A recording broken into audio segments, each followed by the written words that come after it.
आपण पाहत आहात सत्य व रोखठोक न्यूज चॅनल महावृत्त न्यूज. आवाज तुमचा, ताकद आमची.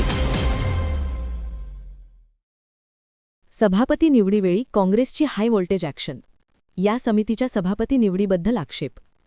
कोल्हापूर महानगरपालिकेत बुधवारी दिनांक 11 मार्च रोजी सकाळी 11 वाजता स्थायी महिला व बालकल्याण तसेच परिवहन समितीच्या सभापती व उपसभापती निवडी पार पडल्या.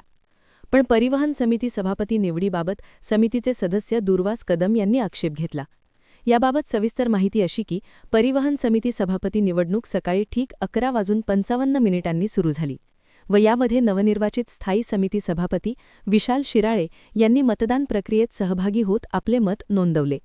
नवनिर्वाचित स्थायी समिती सभापती यांना पदसिद्ध सदस्य या नात्याने मतदानाचा अधिकार नसल्याने याबाबतचा आक्षेप परिवहन समितीचे सभापती उमेदवार दुर्वास कदम यांनी घेतला. परंतु या आक्षेपाचा विचार न करता स्थायी समिती सभापती शिराळे यांचे मत ग्राह्य धरण्यात आले.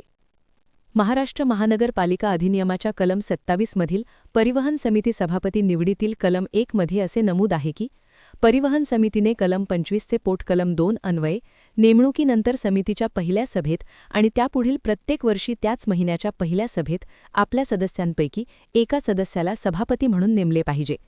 म्हणजे कलम 25 च्या पोट कलम 2 नुसार 12 सदस्यांची निवड झाली पाहिजे. त्यामुळे पदसिद्ध सदस्य म्हणून स्थायी समिती सभापती यांना मतदानाचा अधिकार नाही हे कायद्यान्वये स्पष्ट होते.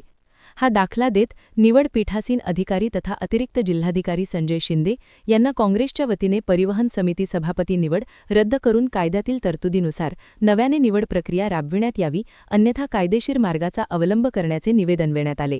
यावेळी विरोधी पक्षनेता राजेश लाटकर, गटनेता इंद्रजित बोंद्रे, नगरसेवक तथा परिवहन समिती सदस्य दुर्वास कदम, अमर समर्थ, उमेश पोवार, प्रतापसिंह जाधव व इतर नगरसेवक उपस्थित होते.